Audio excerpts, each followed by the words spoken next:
Hi, my name is Serena. I've been living in High Point for a little over 10 years. I have been growing in this garden space for 2 years, and I have been growing an in-ground garden for 4 years, and before that it's been patio and container gardening. So this is a flower area. I have integrated some vegetables in there. So this trellis has some cherry tomatoes growing up the side with the sunflowers to give it nutrition in the soil. On this section I started in February, so these were brassicas. I have some green beans lined up here, cucumbers, kales, cabbages, and flowers integrated as well. Just recently I put in some peppers, squashes, and beans that'll start growing for the summer. And those peas that are on the trellis are sugar snap peas that were from the spring, but they're kind of dying out. So we'll save those and let them dry up so I can crack them open and save them for seed. I've kept this broccoli because it's acting as a trap crop. So all of these brassicas are healthy because this one is being eaten by all the aphids. So as long as I keep one that will be eaten, then everything else will be good.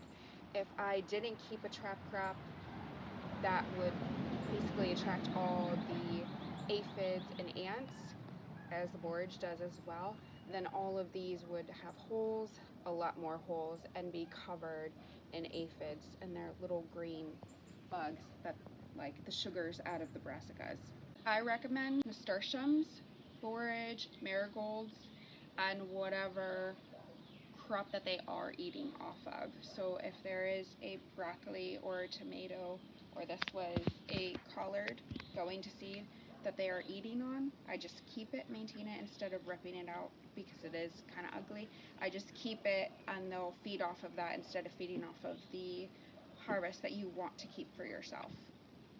I kept this here because since it is going to seed, I can now harvest it and either replant it, or when cilantro goes to seed, it's called coriander. So I can keep it as a fresh herb, grind it down, use it in cooking, or I can save it and then restart it as a plant, so that during the fall I can plant it because cilantro likes to grow in the fall instead of the heat. So this is my corn row. I kept this bed separate so I can try the Three Sisters gardening, and it's worked so far. So Three Sisters is a Native American traditional style of growing corn, beans, and squash. You use your corn as a trellis for the beans, and then the squash is supposed to grow out and around as a pest barrier.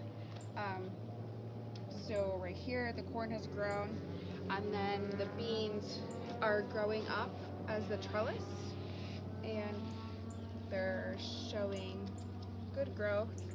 The beans also help with the nitrogen for the corn because corn is a heavy feeder, so it needs a lot of fertilizer, and the beans provide that for the corn.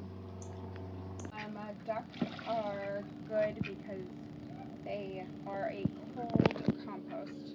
I can use their water. Once they dirty it in the evening, I'll water the garden, so I use all their nutrition from the dirty water into the garden, and that serves as a fertilizer. And they are good for eggs as well. Their eggs are super nutritious to people just to eat.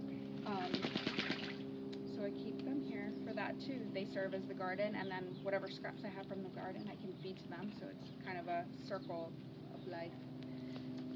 So these white bulbs right here that are super tall, these are carrots, and these are carrots that are going to seed, and you keep these until they're browned like this. The seeds are tiny. Behind it, the small little white flowers, those are coming from a celery stalk, and so all of that is celery seed. And then I have this one right here, and this is a fennel.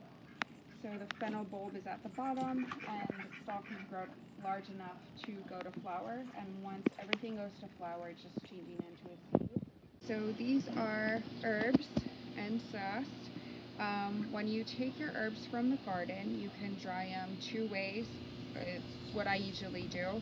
I take my herbs or my flowers that I'm going to use in teas and in dinners, and I will use a mesh drying rack, and you kind of just hang it from the top of your house or the ceiling, and you can lay them flat. It takes about a week or two.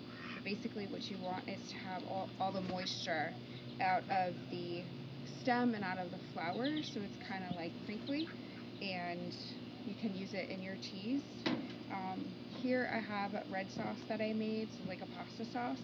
You can use it pastas, lasagnas, pizzas, and all of these ingredients can come from the garden. So you have tomatoes you can grow. All the herbs came from the garden, and I made an Italian herb blend. So you have parsley, oregano, basil, and thyme. Onion, garlic, and that's it. Salt and olive oil. And you can make that all from the garden straight into your dinner.